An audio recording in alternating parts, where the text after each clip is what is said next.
अच्छा सुनो, सब्सक्राइब करते वक्त ना घंटी बजा देना ताकि जब मैं ऑनलाइन आऊँ। एक पाती आई प्रीतम से एक पाती आई,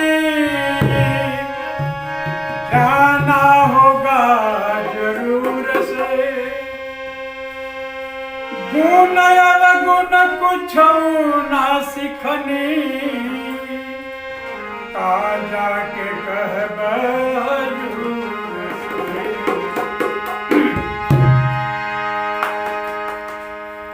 अरे घरवा के सूधी बिसरिए परदेसी,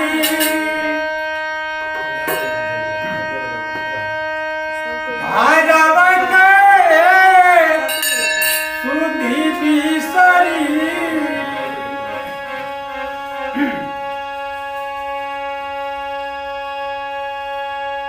घरवा के सूधी बिसरी, एकर मतलब है यही हमनी के घर ना, घर कहीं और बा। कवि के भाव बा ये घर ना है, रास्ता हो। यही से कहत रहे कि घरवा के सूधी बिसरी, एकर मतलब कि अपन घर कहीं दूसरा जगह बा। घरवा के सूधी बिसरिए परदेसी, घरवा के सूधी बिसरी, घरवा के सूधी बिसरी परदेसी, घरवा के सूधी बिसरी, घरवा के सूधी बिसरी परदेसी बाबा, घरवा के सूधी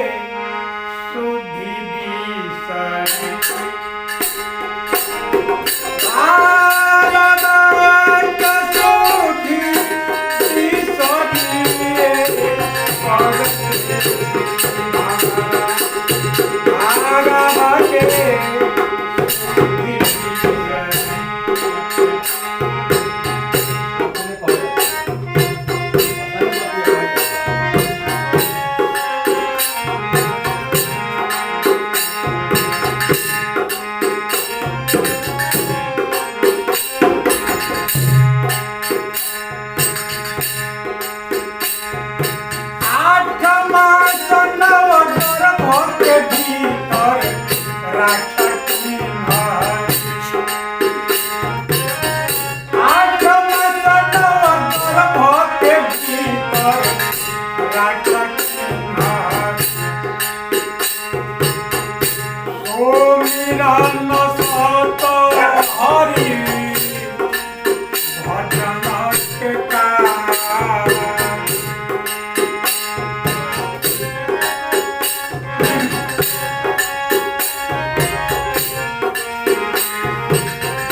मिलेला सुंदर शरीर पावे खातिर बहुत कुछ करे के बा। सुकर्म कई जाई तबे जाके सुंदर शरीर भेटाई। महतारी के पेट में 9 महीना रक्षा करे वाला ईश्वरे बाटे। 8 मास 9 गर्भ के भीतर रक्षा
रगड़ी भांग के शिला पर यानी पत्थर पर साधु महात्मा लोग पत्थर का पत्थर उठी होला इतना बा अब एक डंडा से भांग के मजाला जैसे शिला पर भांग रखायो देश होता रगड़ी वैसे रगड़ करब मालिक संगे उतना ध्यान रखे उतना प्रेम रखे ईश्वर से कबे अपना घर पहुंचे चाहे घर का मालिक हुए हम जैसे शिला पे भांग रखायो देश होता रगड़ी वैसे रगड़ करब मालिक